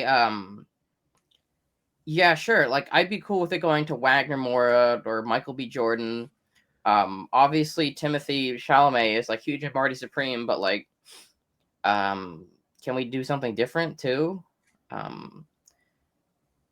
I would like to hear from Michael B. Jordan or Wagner Moore. Like at this point, I'm more about like I just want to hear them talk on the stage. Like I was like that and Ryan Coogler. I'm just like I like hearing from people, but because like in my heart, like all these guys deserve it. Sure, why the fuck not? But if you put a gun to my head, probably Michael B. Jordan. If he wasn't nominated, then Timothee Chalamet. And I think it's weird how Miles Colton Ken. Hayton. Yep. Yeah, he should have been here. He's the lead of the film. That's kind of weird. Anyway, yeah, I don't have any other thoughts really. That's about it. Totally. Zach, what are your thoughts here on Best Actor? See, Thomas, I'm looking at this ball and it's telling me to dream big. Oh. And I'm going to dream big, and I'm going to say that although I think that I'm of two halves here, because there are two ways that this race can go, at least in my head. Well, there's a third way with Michael B. Jordan, but there's the first way, which is this Marty Supreme. Timothee Chalamet could win, and he's like the new Leo and the new king of Hollywood. Marty Supreme made $200 million. He won his Oscar. The campaign worked. Or they can get Wagner Moura up on that stage and make an incredible political statement about the state of the world. And I think that is where the new Academy is leaning here. And I really think that it's not really Brazil. I just think Wagner Moura is just a really great guy and incredible actor. And I think that I really think that Wagner has a good shot here. And I would really, really enjoy it honestly, if anybody in this category won. I haven't seen Blue Moon, but I'm sure Ethan Hawke is great in it. But I definitely think it's probably going to be Wagner, but I wouldn't be shocked if Timmy won. It also would be really funny if Timmy won, to watch everybody online just absolutely melt down. But what about ballet? Everyone's gonna melt down anyway. You know, that's the thing about this, is that whether he wins or loses, everyone's gonna melt down about the comments, even though the comments had nothing to do with the win or loss. So we talked earlier about like the placement of the Oscars. I think the perfect placement was, I think it was the Parasite year. It was like the first week of February. Yes, that was perfect. That's how it was pre-pandemic every year. Instead of like we're dragging on, like it's gotten to ballet at this point. Like I said, we were talking about this earlier. This is like the straw that breaks the camel's back, and they kind of go, okay, fine, we'll move it up a month. Shut up about ballet. We're gonna go to YouTube now. And when does the YouTube thing take over? Is that next year? 28. Oh, like 28. Yeah, I think it's 2028. Yeah. Okay, never So mind. far, I'm sick of finding pirated streams to watch this shit. It's so annoying. Nobody has cable. Sean, let's move over to you about actor. Yeah, this is another very interesting year, and it reminds me a lot of Best Actress last year, where Fernanda Torres won the Golden Globe drama for I'm Still Here, just like Wagner Moura did for Secret Agent. And Brazil is very passionate, rightly so, about their movies, because they are amazing movies. No disrespect to Brazil. But he could definitely upset. Wagner Moura is definitely number 3 to me. And Timothy was so strong. And again, it's not the comments. I just think he and the movie are slipping. And Marty Supreme showed up on Oscar morning, but it's not as strong as Sinners. And I do think the Academy takes into these large halls of awards. So I think if you're going to give Sinners all of these awards, with it peaking at this time, like it has been the past couple of weeks, I just think there's a conversation and love behind Michael B. Jordan that's like, okay, maybe this is the time. I just get scared that if Timothée Chalamet loses for Mark Supreme, it's going to kill him. Like, I'm scared of what's going to happen to him if he loses, honestly. But it's okay. He has Leo there to walk him through how to deal with that. And Michael B. Jordan 100% deserves it. Timothée Chalamet deserves it. Why? Like, it's again great category. My gut is telling me that Sinners is just having another one of its moments right now, where people are like, "This is the best movie of the year," and it's the second, if not the potential winner for Best Picture. If we're gonna give it all these major awards, instead of giving Marge Supreme this one award for actor, let's just give Sinners another much deserved award. So Timothy is like so close behind, but my gut right now, and it could change, is saying Michael B. Jordan.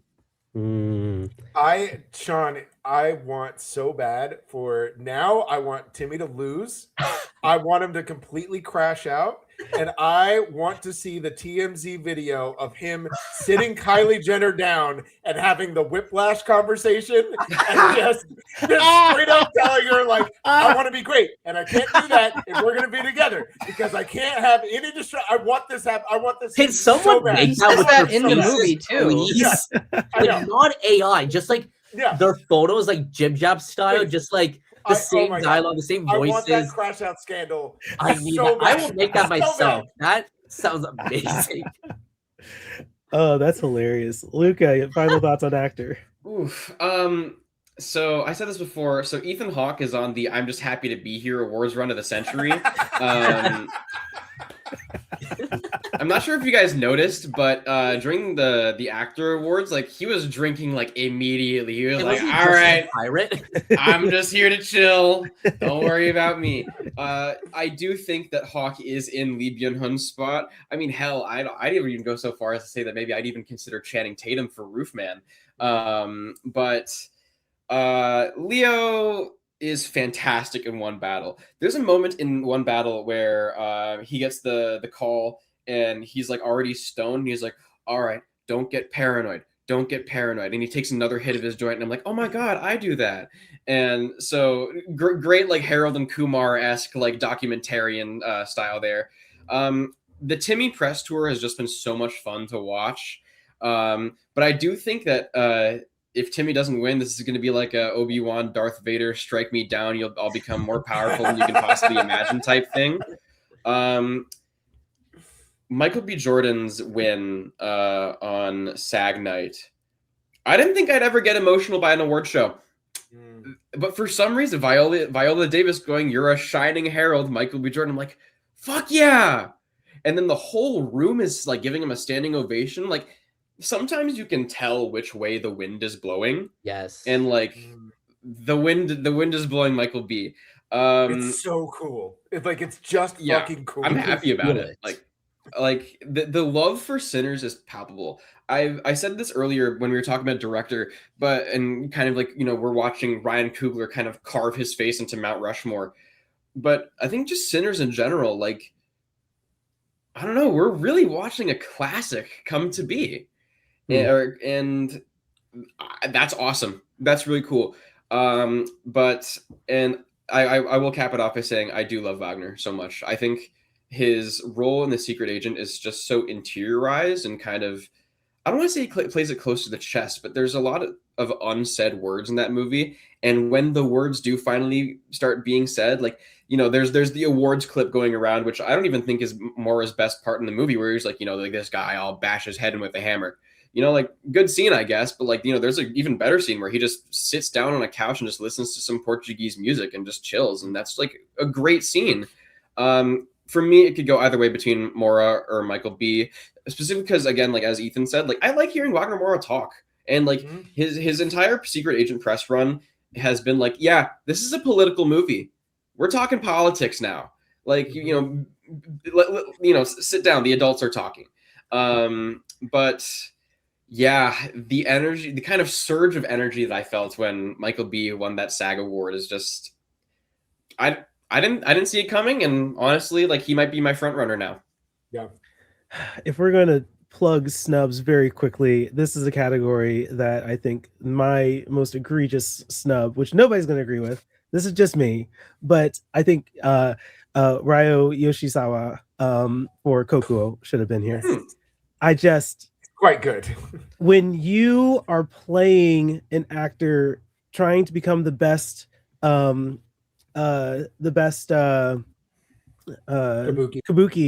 actor, you have to be a great actor, and so the fact that Kokuo got so overshadowed at this Oscars, it got one consolation nomination that it's not even going to win, which it is the most deserving of in hair and makeup, is very unfortunate. But like, this is the snub that really breaks my heart, is Ryo Yoshizawa not getting Best Actor nomination, even if I know he's not going to win. that was an incredible performance, and this is the category I would have preferred that movie to lose in. I think to your point real quick though, Thomas, I think one of the challenges now is we have expanded access and criteria to allow far more international cinema, and international cinema has gone beyond just having their own category. It's filtered into all of these other categories that are standardly and typically American, because we always have to remember that as big as the Academy Awards are, they're still very much like the American Oscars. But I think what's happening is, as we've expanded the voting body, as we've expanded the access into international cinema, so many of these other categories just don't have space for performances and movies that we're kind of allowing to be in Best Picture races, or be in high-profile international cinemas, or being in the below-the-line categories. And so when we start talking about Best Actor, it's no longer just the 5 biggest movies or the 5 like Oscar bait movies that America can produce. It's this huge range of films. And so I think it shuts a lot of people out from being, so to your point, right? Like the Kokuos and even the Ann Lees, and like all of these movies that we want to talk about, but there's just not room for them, but there's room for other places. You know what you kind of get what I'm saying? Like, it's almost getting too big for the categories that they have. And I don't necessarily want them to expand every category, because then we never leave the goddamn show.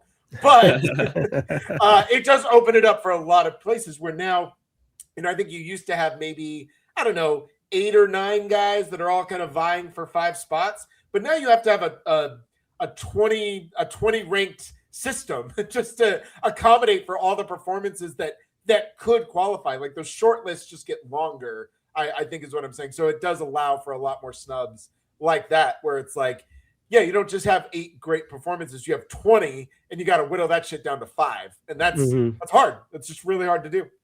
I'll have you guys know, since I'm on the Kokuo train right now, it was at the Japanese Academy Awards, like the Oscars, it was nominated for 17 awards. Damn.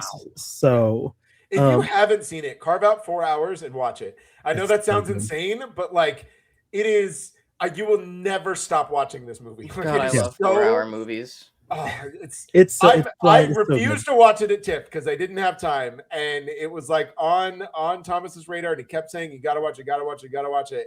And I finally got to check it out at home, and I was just enthralled. Like, that time flies by, and every time it got to a point where it's like, I think this can lose me, it straight up brought me back in with something else. Like, it is beautiful, doesn't even begin to describe this movie. So it's your favorite 4-hour movie, since your favorite movie is Zack Snyder's Justice League? Yes. Yeah, I didn't think somebody could beat it, but they definitely did. So bring back the Snyder Cut so we can see, goodness. Please don't do that. Let's talk about Discourse Online. I can't stand. Jesus Christ. It needs to win another Oscar fan favorite. That was what it was called. I was like, yeah, he won the fan favorite, Army of the Dead, and sheer moment. And the Flash run. What are we doing? That was the worst thing that happened at that ceremony. That's the same ceremony that Will Smith slapped Chris Rock. Okay? That's how bad that was. Okay. I haven't had that much fun at the Oscars since that happened. Listen, I'm just gonna say, I know we got to move on, but I just want to say, just come in close. Just listen to me. Younger audiences do not give a fuck about the Academy. They don't care about the Academy Awards. It is for people like us. That is who you make it for. That's who you should make it for. And if you want us to keep coming back every year, stop doing shit that Gen Z doesn't care about. Stop it. They'll never watch your award show. You can move to YouTube. You can add as many flash runs as you want. They don't care. So make it for us. And this is my argument to bring back clips to the acting category in this presentation. I will thank you. Thank you for coming to my TED Talk.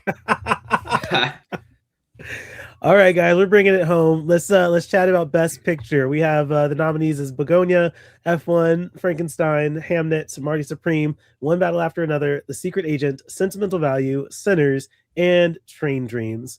I know this really comes down to only 2. I'm pretty sure we're all very familiar with the fact that it's going to come down to either Sinners or One Battle After Another. Something I was pondering is, what if, and this could apply to a lot of categories, but what if the choice between the 2 is so split that a third option ends up taking it? You Is that you trying to champion F1, F1 right now? baby? You trying to champion F1 right now? I'm not championing Sunny F1. Hayes coming I've in for not the best seen it. picture. Fuck that movie. I was on a podcast about our winner picks yesterday, and I genuinely said I don't know why F1 is at the Oscars. I have no idea. It's just not that great of a movie to me. But I would actually like for that underdog third pick that ends up rising to the top because votes are too split would be to be Train Dreams. Like that would be super cool if everyone is so torn between Sinners and One Battle that the third option ends up winning, being and Train Dreams is just that option. Because unfortunately I don't know if Train Dreams is going to get anything this year. No, I don't think so. I don't think so. It should, but I heard it looks pretty. It does look pretty. Mm-hmm. But it's not going to win cinematography. No. I don't think. I don't. There's just other options that are more in conversation. Anyway, I just thought I'd throw that thought out there. But in the conversation between One Battle After Another, let's just and Sinners, let's figure out who sits on what camp. Zach, which one are you? I'll add on to your point of saying that there could be a third tiebreaker. I think it's going to be Hamnet. If that would be the case, it would probably go to Hamnet. I think, yeah, but it's the Academy Awards. They've always done wild shit like that. For every Parasite, there's a Green Book. Right. I should get that tattooed. Yep. No, but between One Battle and Sinners, I think it would be really cool if they gave PTA Best Director and Sinners Best Picture.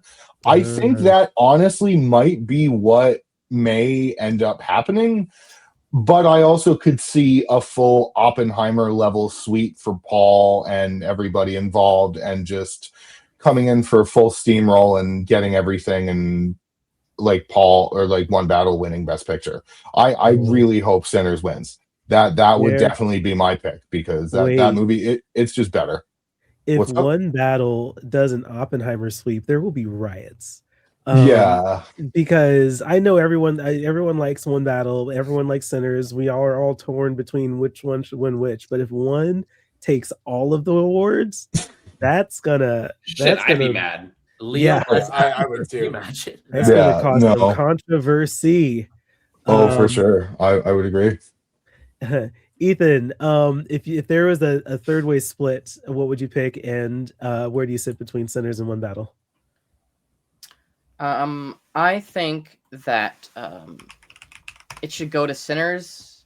I think the culture of the year was around Sinners. All of us were like, yeah, Sinners, that was kind of awesome. But I think the most relevant movie is actually Eddington, and Eddington should have been nominated for Best Picture.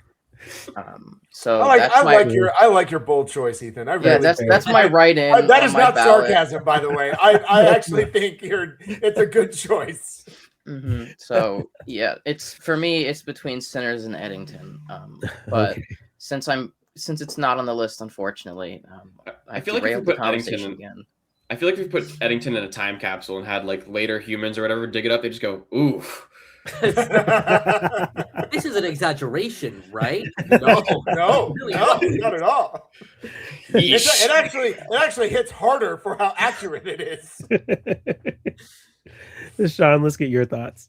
Oof. Again, like I'm going to compare it to a previous Best Picture race, the Parasite 1917, where 1917 was getting everything, and then Parasite won Best Ensemble, like Sinners, and you're like, oh shit, like maybe something could happen, but nobody really thought so. Then Oscar night, Parasite won Director and Picture. I still think PT's winning Director, but again, Michael B. Jordan just won Actors. God, I hate that.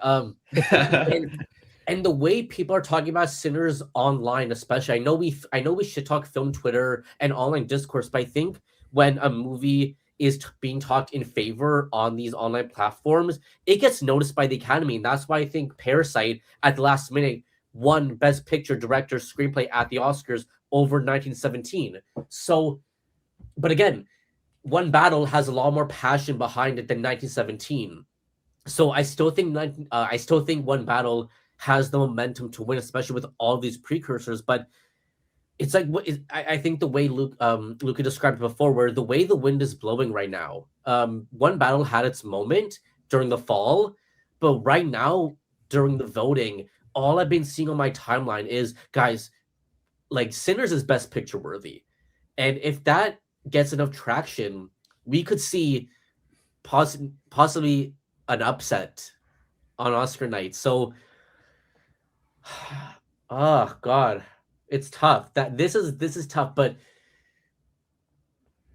I'm gonna say on the record, Sinners. If it happens, I'll have it on the record, which would be really cool.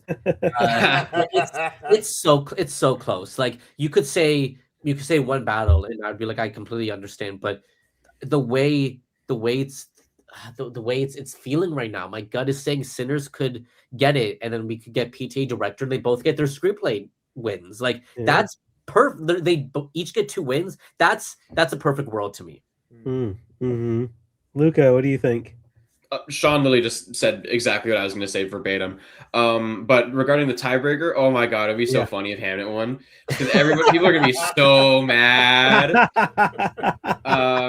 Yeah, but this year has just been Sinners one battle after another. I do think, again, we have to take account that this is the Academy Awards and they do like doing their legacy stuff. So I think, like, again, if they're going to do the director thing, then I'm fine with it going to PTA. If it's the Sinners PTA split, I will be very happy. Just because I feel like there's just the consensus with everybody. Like those, I don't know. I feel like if you ask 20 people, they'll all say that their favorite movies of the year were either Sinners or One Battle After Another. Or if you ask a 5-year-old, they'll say K-pop Demon Hunters. But the split is just too even, and I feel like that even split could work in both movies' favor, or it could just go to Hamnet. Or it could just go to Hamnet. It's hilarious. Derek, let's bring it home with your final thoughts here. Yeah, I mean, I don't have too much to add. I can think of probably 3, maybe 4 of these movies that I would trade out for better ones. Yeah. That would just make this category a lot more compelling. F1. Yes, yeah. I frankly, I don't think F1 should be on here. I don't think Frankenstein should be on here. I don't even think The Secret Agent should be on here. Mm-hmm. These are perfectly fine movies, but they're not Best Picture winners or at all. But I do think the funniest thing would be to give it to F1. That would just be, oh, good God. What, just, Cargo Fast, and it's a Best Picture winner, would just be. I would quit. I would quit.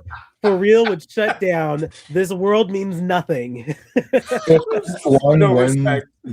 If F1 wins Best Picture, Bill Simmons is in charge of the Academy Awards.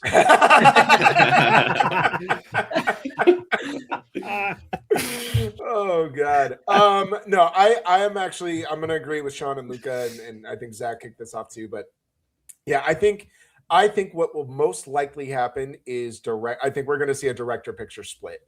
I think that it is pretty likely, and I think director will go to PTA, and then Sinners will actually end up winning Best Picture, which I actually kind of hope happens, because again, to Sean's point, like, split it down the middle.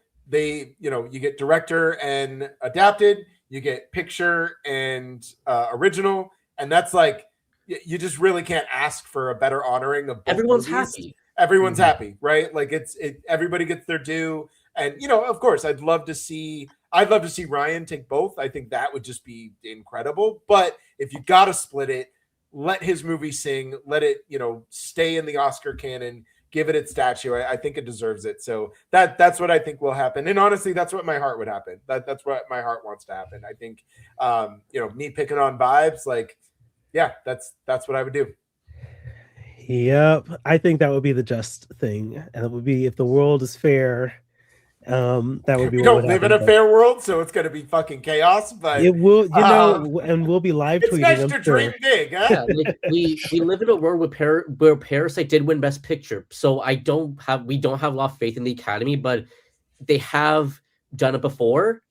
They're not always incompetent. They've really changed a lot these past couple of years, so it's definitely possible. Yeah, absolutely. I just think it would be cool to see Ryan and Zinzi Kugler up on that stage. Oh, like that image is going to be great. I'm sure. Yep. Thomas, Yes. I know we're already at an hour and a half, but do we have time to quickly go over like below the line categories? Just just options, or I do want to touch on. Does anybody have a hard stop? Can we go for like 15 more minutes? I'm chilling. I'm good. Okay, cool. Because I would love to go over some below the line categories. Sean, let's go ahead and start with you. What's a below the line category you want to talk about? I want to talk about best original score.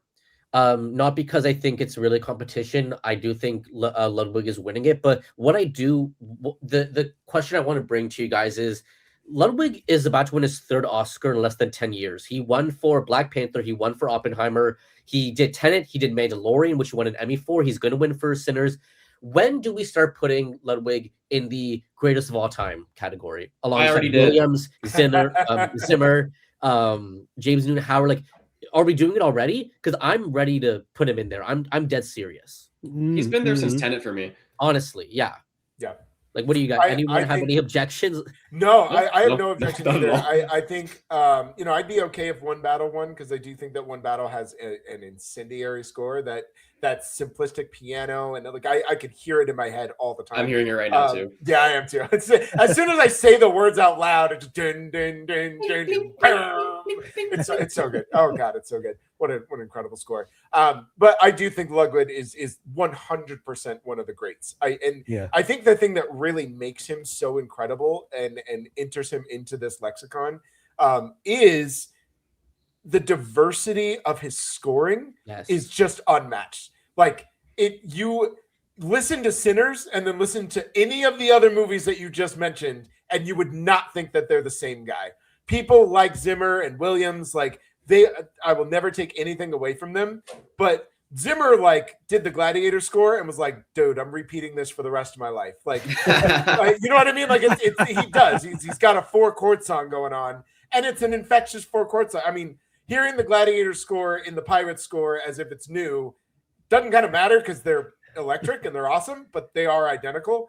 And I think that's something that really sets him apart, that no two scores are the same. Like, he is getting nominated for pushing the boundaries of what you can do with music and how music can enhance films, and not just enhance them, but truly be a part of the fabric of them. What he does in Sinners, that score is basically a character in the movie, which is insane. Like, that is, there are so few films that have that kind of just depth and just this beautiful relationship with what is happening on screen. So yeah, no pushback. Like, he's absolutely one of the greats. Win or lose, like, you have to enter him into that canon. You have to. Also, like, just to add on to that, it's a cool score. It sounds awesome. Like, come on, like having watching Sinners and having like smoke like tower over you with the whole like that's the good stuff. Like, I just every time I see that movie, and like, Smoke is like, he shoots Hogwood like 1 billion times, and Ludwig just hits you with the guitar sting. Like, that's the type of thing you feel in your bones. And just engrave the statue, man. Yeah. Yep. Totally. Is there another? Does someone else have a category that they want to talk about that's below the line? Yeah, Ethan, what's up? Hello, Zach, I think you're echoing a bit. Yeah. No. It's going to Golden from K-pop, but fuck. No. Like, are we five? It's not even the best song from K-pop Demon No, Hunter. it's not. Really not. And It's you're not. such So a true. big defender of that movie. So the fact that you're saying that too. Yeah, I love Golden. It is probably my 5th favorite song from that movie. Yeah, it's like, I lied to you. It's like, duh. Yeah. It's, if this Netflix movie didn't get everyone, I think it's only winning because, all the parents had their kids listening to it and they're like, oh, that's the song. Okay, yeah, check. So yeah, number 1, that's Highway Robbery. I Lied to You is actually insane. And film editing, I think, should go to Marty Supreme. Are there any objections to that one? Sinners. Yeah, I think it's between Marty Supreme and Sinners, but I think I want to give want there to be an Oscar in a Safdie hand. I think that would be cool. Apparently Josh Safdie's kind of, but yeah, Ronald Bronstein can hold it. He's fine. Yeah, Ronald Bronstein will get to hold it. There we go. So yeah, I think pretty sure Harvey has a shelf, but that's that's beside the point. Yeah. Sorry, I didn't mean to go dark. I apologize. As long as an Oscar hits the Bronstein family, I'll be okay. Yeah, there you go. That's fair. fair. That's about it. I just wanted to rant about that fuck ass song. And going off of that, is there a world where I Lied to You does upset and win because of Sinner's momentum? Like, can you see that happening, or no? Is it golden all the way? I want it to. There's just no way.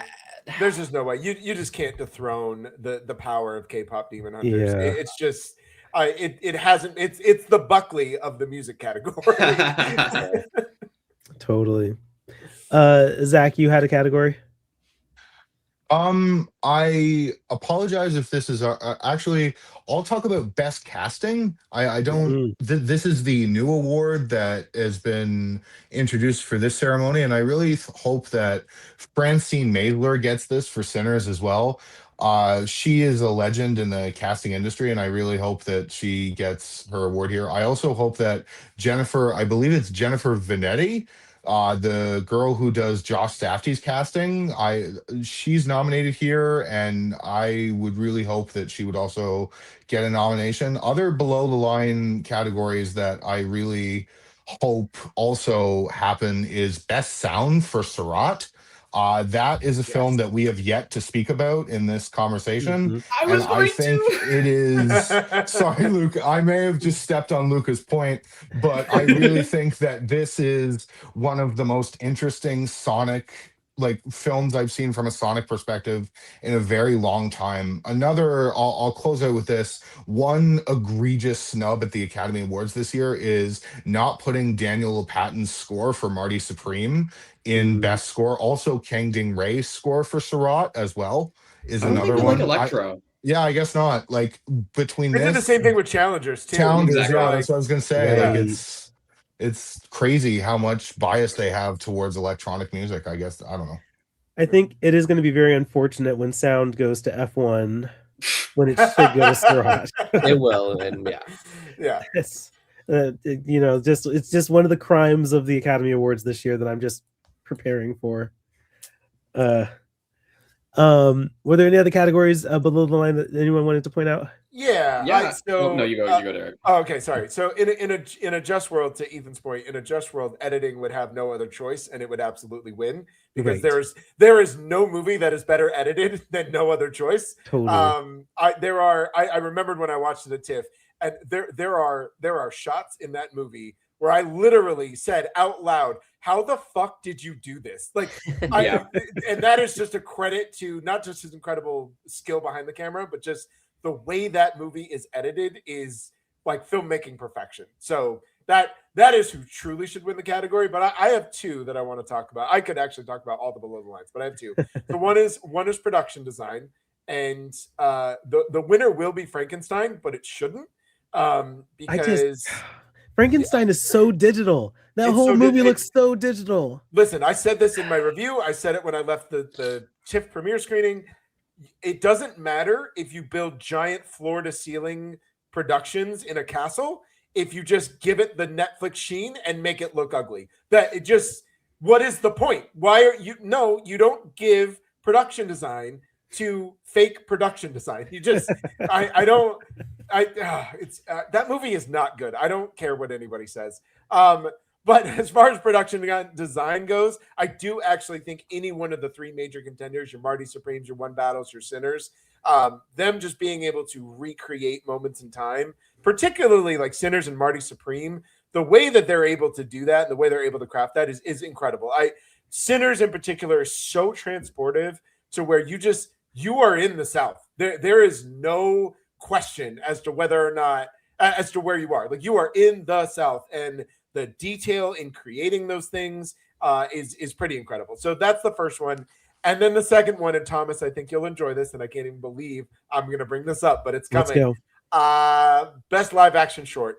I want to tell you guys right now, I'm going to go on record. If you have not seen The Singers, please, for the love of God, go on Netflix right now, spend 17 minutes watching this just incredibly sweet film that just stirred my soul. I'm sure somebody else is going to give it something. I don't watch the shorts. I happened to catch this one, and yeah, I wanted to win. I wanted to win. There's no grand argument for it. This movie did something to me. It altered my brain chemistry, and I want this to win live action short so bad. It's really good. It really is. Luca, you said you had a couple categories. Oh, sorry, Zach, what's up? I just want to, before we move on, Derek was talking about with production design and Marty Supreme. That is another legacy win because production design is Jack Fisk. Jack Fisk has done, he started out his career with David Lynch and Terrence Malick and has been doing production design for years. He also did There Will Be Blood, and I want to say he did The Master as well. But sure this would be, I believe, his first Oscar. Has he won one? I don't believe he has. So I think that, that would be an incredible legacy win for him. Yeah. Also, someday we'll put some justice on Wes Anderson's name for production design. So someday, probably never, but I mean that's just criminal across the board. I don't even care if you like his movies or not. Like they are literally production design dollhouses, and the fact that people watch his movies and they're just like, yeah, it's fine. Like get the fuck out of here. What are we doing? Luca, let's get the blue line category you want to talk about. Yeah. Sound and score both for Surratt. That is a transportive movie. I don't know. I was listening to this Latin DJ named Tiny, Tainy, with my roommate, and I was like, wow. And I was like, wow, this song is really good. And he's like, and he looks me in the eyes. He's like, I think you just like house music, and I think that's probably how I feel about Surratt. The score for that movie was one of my top albums on Spotify last year. It is just like audible hypnosis. I love the way Kang Ding Ray just creates these. Well, I love the way that composer Kang Ding Ray creates these soundscapes, and I love how Oliver Lachey uses them in Surratt. The opening scene of just like a bunch of ravers just going like dude, I wanted to just dive straight into the screen like I was in the ring. Like it's such, I'm sorry, this sounds so stupid to say, but it really is like a stone cold vibe. And it only sounds stupid if you haven't seen the movie. Like if you watch the movie, you'll be like, oh, I get it. And I actually didn't even care for the movie overall, but you're absolutely right. The way that movie opens and just that. So I was like, oh, I am locked in. Like just locked in. Nobody is talking. It's all music. It's all score. And it is just dialing. Like, yeah. It's pure cinema. Like it's I mean, that's why it's called trance music, I guess. But gotta show some love to one of the best categories of the year, international feature. Not sure if it's below the line, if that counts, but what a lineup. I unfortunately haven't seen The Voice of Hin Rajah, but I heard nothing but good things. Surratt being there is awesome. Sentimental value, sure. Like it's pretty much everywhere now. I just need to touch on It Was Just an Accident again before this closes out, just because, again, the accomplishment of filmmaking that it is in Jafar Panahi doing basically kind of like Safdie style guerrilla filmmaking is just, I feel like admirable is even undercutting it. Like, I don't know. Zach mentioned, Wagner going on stage and talking about the state of things right now. And I'd love to hear the same from Panahi. This is a man who has been under political persecution for most of his career. And I feel like a statue would barely even compensate for the things that Panahi has had to go through. It's an angry movie. It's a funny movie. I really hope it wins. Great category. It has the best ending of the year. I can't unhear it. Like the last, and it's not even a third act. I'm talking the last 15 to 20 seconds of this movie it is unforgettable cinema. I'm so shocked at how far this movie fell off. because it was the champion out of the festival season from TIFF to NIF, and then again we just let the goddamn awards go on too long. And didn't it win the Palme d'Or as well at Cannes? It was. It's the first Palme d'Or winner maybe since Shoplifters in 2019 to not get nominated for Best Picture, I think. Bullshit. F1 my ass. I'm sorry. No, I'm a that it was just it's wild. Well, we're bucking off. a bunch of traditional trends because Life of Chuck missed Best Picture. Yeah, true. You know, people's choice to TIFF isn't. I'm okay with that one, but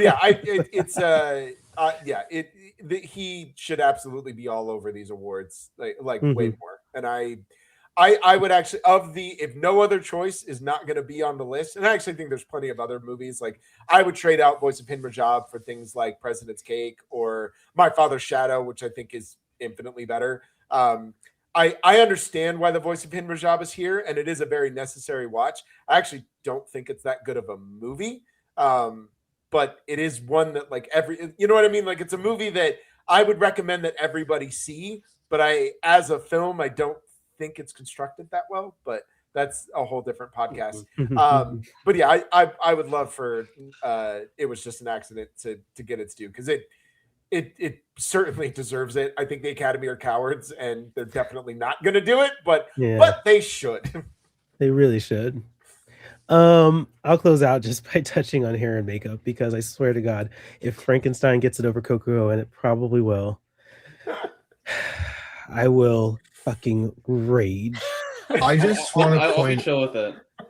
I want to point out as well how funny it is that Kazuhiro got nominated for Best Makeup for The Smashing Machine, but The Rock got snubbed. So the makeup was good enough, but the performance under that makeup was just not.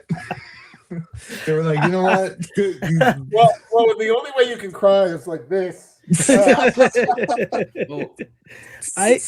I genuinely hate that makeup and hairstyling is kind of seen as a throwaway category. It's kind of like an honorary category that they put you when they want to give you a nomination but don't want to nominate you for anything, which is such a disservice to the fact that hair and makeup is so important. Suicide Squad award. The Suicide Squad. That's actually, yes, I can't believe Suicide Squad is an Academy Award winning film because good Lord, hair and makeup, like there's so many ways that you can honor hair and makeup, but it's just, you know, Smashing Machine being in here, Frankenstein, I guess, but like Kokuho, half of that movie is hair and makeup. Like that movie is hair and makeup a part of performance, like that. That should be getting it. It really should. I mean, and you're right though. You can tell how much they don't really, and you can tell how far they push them down below the line. Things like hair and makeup, costume design, which I think should be a legitimate category. But they have never screamed illegitimacy more than being like, you know what deserves costume design? Fucking Avatar Fire and Ash. I don't know what that's all about. I was just like, okay, so this category is unserious. We just gave up. This is not a real category anymore. Okay, cool, thanks. The CGI sweaters were just that good. Just listen, I want to fuck Una Chaplin as much as the next person, but like, she's not wearing a fucking costume. I do want to touch on Zach mentioning the Smashing Machine just for a second, because remember when Jeremy Allen White was in the running? Oh God. Did anybody here actually see that movie though? Like, it was bad. Album. It was not good. He was not good. But like he sat on his father's lap. He got to sit on his father's lap, and that's what that movie was about. Yeah. No, terrible. Genuinely, he would have won the Oscar. Like we've come so far. Like I give the Academy credit, because 10 years ago we would be looking at Deliver Me from Nowhere Best Picture nominee, maybe win, because that had Bohemian Rhapsody. Well, I really don't think so. That movie was not successful. It was not. I mean, it wasn't. But to his point, neither was Bohemian Rhapsody. I get it. Financially, we all have to live in a world where Rami Malek is a fucking Oscar winner or whatever over Ethan. That was for iRobot. They got confused. Oh man. All right, guys, we got to bring this to a close. I know we could be here for hours talking about this, but we have 1 week, as of this recording, 1 week away from the Oscars. And so one more week of conversations, guys, and then we can move on with the rest of the Put year. it behind us and just start a new cycle. I can't wait. I'm so excited. Timothee So excited for this to Chalamet. be over. Chalamet's gosh. just going to say some crazy other comment for the next week to keep us going. Yeah, right? I know, right? We have to Yeah. have some more controversy come up. We'll see. But Ethan, Derek, Zach, Sean, Luca, thank you guys for joining the conversation. We will be in the next episode. We'll be talking about Project Hail Mary. So that's going to be a fun conversation, and we'll look forward to having all you listeners back for that. So catch us next week on For Real.